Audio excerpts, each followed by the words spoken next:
5 de la tarde, 40 minutos, mucha atención. Lo último es la declaratoria de conmoción interior por parte del presidente Gustavo Petro, eso con relación a la muy crítica situación de orden público que se vive, por ejemplo, en zonas como el Catatumbo. Los detalles hasta ahora con María Camila Roa. María Camila, ¿qué territorios incluye esta declaratoria? Adelante.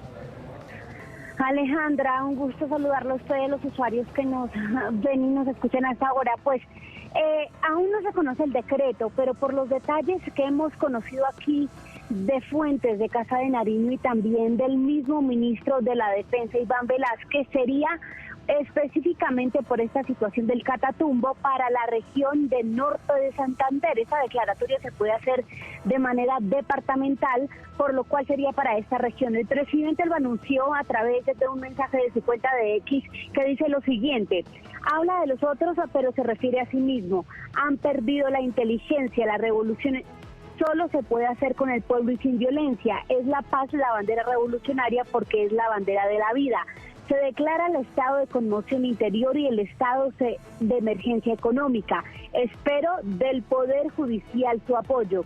El acopamiento militar siempre se desarrollará con la transformación económica de las regiones bajo violencia. Esto lo hace específicamente el presidente Gustavo Petro, Alejandra, citando otro mensaje en su cuenta de X de el bloque o el Frente Nororiente al Día del ELN, este grupo terrorista, donde se ve al comandante, o más bien a este terrorista en cabeza, jefe Manuel Pérez Martínez, que extiende un mensaje de garantía para los integrantes de su frente, criticando al Estado colombiano y al presidente Gustavo Petro por las acciones que ha tomado en la región. Entonces, por eso le dice el presidente que ese jefe o ese frente habla de los otros, pero se refiere a sí mismo y que han perdido la inteligencia. Previamente, el presidente había extendido otro mensaje al ELN asegurando pues que como Estado iban con todo el poder de la fuerza, de las fuerzas militares a enfrentarlos por la situación, por los crímenes de guerra que están cometiendo en la región. Pero entonces, Alejandra, sobre la declaratoria de emergencia y el estado de conmoción interior, recordemos que esto puntualmente, el estado de conmoción interior, una figura contemplada en nuestra Constitución, autoriza al presidente a adoptar medidas excepcionales en estas situaciones de crisis que amenazan puntualmente ¿qué? La seguridad y el orden público. Hay varias facultades, entre ellas la suspensión de ciertos derechos y también la posibilidad de implementar acciones militares sin las restricciones habituales. Dice nuestra Carta Magna que la duración de este periodo podrá ser de hasta 90 días. En ese tiempo se tienen que haber generado resultados de esas medidas adoptadas.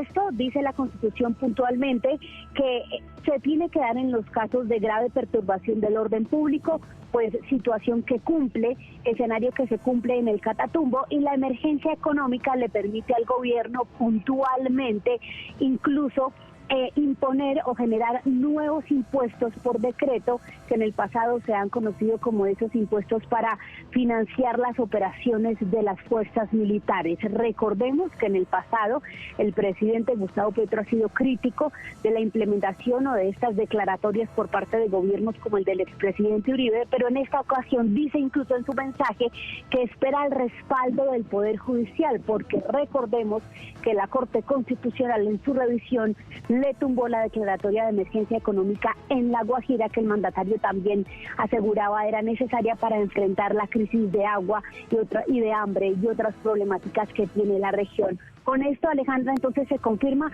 pero pues hay que esperar el decreto que nos dicen desde Casa de Nariño, la Secretaría Jurídica que se está listando, pero confirma el presidente la intención o más bien la entrada en vigencia de esta medida y que es una decisión de su gobierno para enfrentar la situación, la grave situación de orden público en el Catatumbo, que deja hasta el momento más de 11.000 desplazados y 80 muertos, Alejandra. Camila, usted hacía alusión a un mensaje del presidente Gustavo Petro también en su cuenta de X, un mensaje que bien vale la pena recordar en ese momento y antes de despedirla, María Camila, decía entonces el mensaje en X: lo sucedido en el Catatumbo no es sino una demostración más del tránsito de las guerrillas insurgentes hacia las organizaciones narcoarmadas. La acción de masacre cometida por el ELN con fuerzas traídas desde Arauca hacia el Catatumbo mismo calca perfectamente el accionar de los grupos paramilitares cuando, dirigidos por Mancuso, llegaron a la zona, masacre de campesinos civiles en estado de indefensión, crímenes de guerra por doquier, que son crímenes contra la humanidad. Es parte de ese mensaje que compartía y que nos daba un antecedente de lo que sería esta decisión. María Camila, usted nos anticipaba también algo sobre el proceder luego de esa declaratoria, y quisiera preguntarle cuál es entonces, digamos, como el trámite en ese momento para que comencemos a ver las acciones y la implementación de esta declaratoria de conmoción interior. Alejandra, la Constitución establece claramente que es un decreto, es decir, el presidente lo decreta y eso empieza a regir inmediatamente. Tanto lo que es el giro de recursos como también lo que es, digamos, que la fuerza pública pueda acceder a terrenos privados, acceder a diferentes tipos de operaciones antes prohibidas en región. Ya después viene, o la Corte es la que determina sus tiempos de revisión constitucional, pero recuerde que los decretos dicen a partir de cuando rigen. Es totalmente una habilidad, una competencia que tiene la Presidencia de la República, el Poder Ejecutivo y especialmente el presidente Gustavo Petro, de determinar a partir de cuándo entran a regir los decretos que firma. Entonces, pues Alejandra, lo que falta es el decreto.